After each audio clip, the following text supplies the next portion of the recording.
Thank you for coming to my talk today, Art for All, Making Art History Accessible and Fun.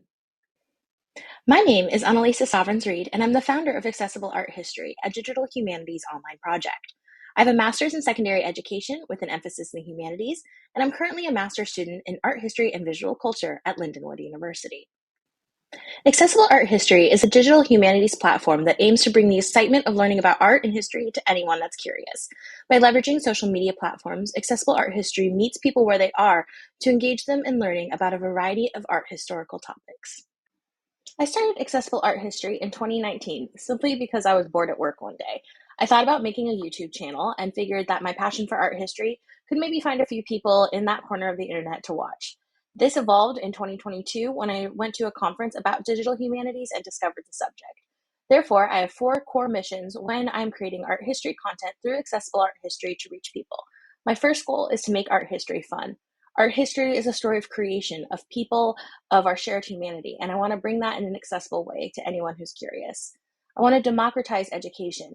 Art history in general is all about the ivory tower, but we can dismantle this by making it accessible to people who want to learn. Another reason I started Accessible Art History was to showcase all cultures and periods. Traditionally, art history is divided between Western art and non-Western art, but I want to be able to show people that it is fun and easy to learn about any time period and any culture. And finally, as I mentioned before, I want to share my passion for art history. It's my favorite subject, and I want people to just to see how cool it is. The goal of Accessible Art History is to use existing social media platforms to connect with those who are curious about art history. Meeting people where they are is a really important part of digital humanities because it takes away some of the fear of starting a new subject. Therefore, I primarily utilize YouTube, Instagram, TikTok, and podcasts to talk about different art historical subjects. I have a fairly regular posting schedule, which helps people understand when and where they can find my content. I've had to adjust it over the years to fit with my busy work life balance, but I find that it's really fun to have a community built around something that we are all interested in, making digital humanities accessible for anyone who's curious. Although I touched on this earlier in the video, I'd like to talk about the why and the importance of digital humanities. For me, it's mostly about the democratization of education. As someone who's taught both high school and college level history classes, I find that these topics can be scary for students. They have this idea that history is boring and it's just dates and names rambled on and on in the classroom. And that's not accessible for a lot of students. So, by meeting people where they are, primarily through the use of social media and accessible platforms, I'm able to create content that's both fun and educational. Additionally, these topics are sometimes hard to talk about, but by presenting them in an easy to understand way, we can start those conversations.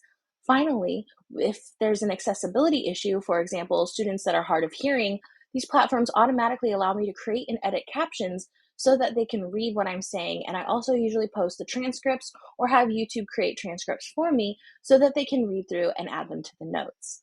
But it's also about making art history fun. I had so many students in my freshman art history class who thought that art history was just memorizing a bunch of paintings and dead artists. But instead, we can talk about the stories. We can talk about their why. We can talk about all of the fun craziness that led to these great works of art. And it makes us realize that these are just people too. They're people that lived before us and the people that come after us that create art, and that we are all a part of the story.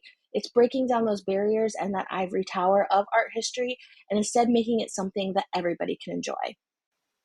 Thank you so much for listening to this presentation on my digital humanities platform, Accessible Art History. I would love to hear any questions or comments you have about what I do, and I look forward to connecting with you more.